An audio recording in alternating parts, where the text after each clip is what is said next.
Oh!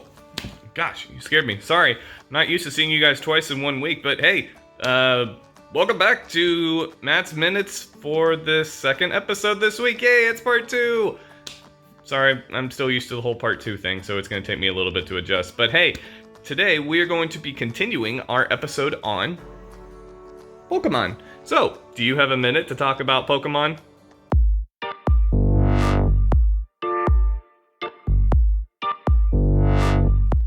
Hey everyone, and welcome to the first ever part 2 episode of Matt's Minutes.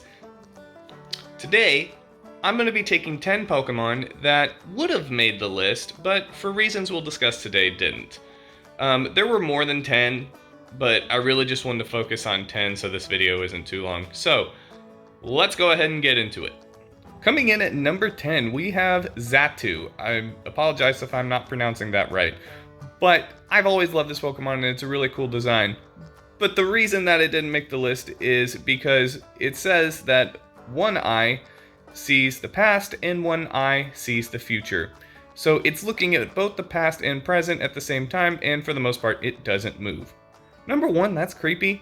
And number 2, a Pokemon that doesn't really communicate or do anything other than stand there? Nah, I'm good. I want some personality. Coming in at number 9, we have Magmar. As like I discussed in the last video, the reason why Magmar didn't make the list is because I think everything he touches would burst into flames or burn. As cool of a Pokemon as he is, I like my stuff. I don't like it catching fire, so no to Magmar. Coming in at number 8, we have Sablai. This Pokemon is really cool, and I think it looks a little mischievous. But the reason it didn't make the list is because the Pokedex says that its diet consists of mostly gemstones. I don't know about you, I can't afford that. I think most people can't afford that. Coming in at number 7, I have Gengar. This Pokemon has always been one of my favorites. I love it, it's really cute, and that being said, it's extremely mischievous, and I'm a little bit hesitant about ghost types because if you read the Pokedex on most of the ghost type Pokemon, they're quite terrifying. Coming in at number 6, we have Golduck. Golduck has always been one of my favorite and I think a very underrated Pokemon, being a water psychic type. The reason I didn't pick Golduck is because Golduck is actually the fastest swimming water Pokemon. I had no idea about that till I researched this episode, but I feel like if a Pokemon is really fast at swimming, it would be kind of cruel to keep it in an environment where it can't swim that often. I feel like Golduck needs to be in a water environment, so out of respect for Golduck, I wouldn't take him. Coming in at number 5, we have Growlithe and Arcanine. Now, this isn't really much on Growlithe, because Growlithe is a great Pokemon. It's more so against Arcanine than anything. Do you guys have any idea how big Arcanine is? Arcanine is 6'3", weighing in at 350 pounds. Like, I'm sorry, but I don't want a dog that's bigger than me walking around my house. And can you imagine the shedding from a dog that's 6'3" and weighs that much? Oh my gosh, you'd never get all the hair out. Coming in at number 4, we have Charmander. I guess really the Charmander evolution line, because this reason affects all of them. That is because there's always a flame on their tail. Always. If flame goes out, they die. So you have a Pokemon with literally fire on its tail at all times. Don't get me wrong, I love Charmander, Charmeleon, and Charizard as much as the next person. I love them. But practically speaking, always having a lit fire doesn't seem all that safe to me. Coming in at number 3, we have Ninetales.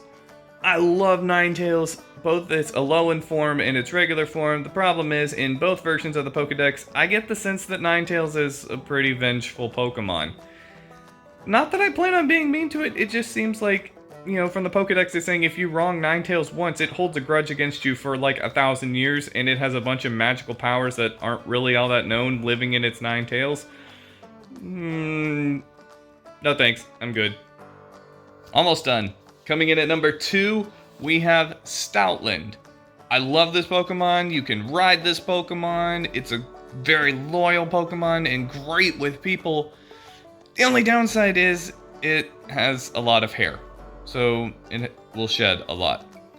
Also, given that I live in Texas and it's very hot here, that'd be a little mean to have a Pokemon that has that much hair living here. And you could never trim its hair because its hair, specifically its mustache, is a status in the Stoutland Pokemon. So if I shaved all of it off, well, it would lose a lot of its self-confidence, and no, I wouldn't want to treat a Pokemon like that.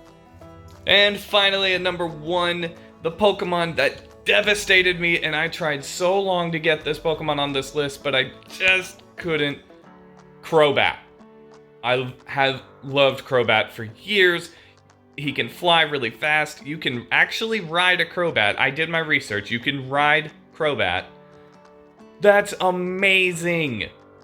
The only downside is that it drinks blood. A lot of blood.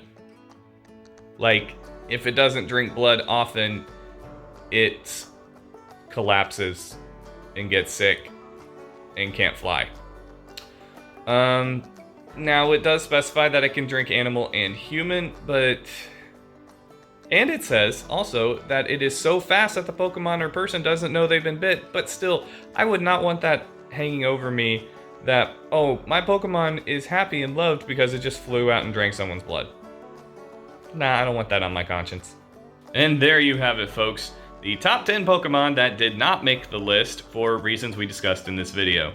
What do you think? Did I miss any of your favorite Pokemon? Given how many there are, I probably did. So, please let me know what Pokemon you think should have made this list in the comment section down below, or that you would have picked. Got an idea for a minute? I would love to hear it. Please put it in the comment section down below, and I will do my best to get to it. If you like this video, please give it a like, and if you haven't already, subscribe to the channel to stay up to date on all of our latest content. Thank you for joining me on this special 2-part episode of Matt's Minutes. I will see you guys next week.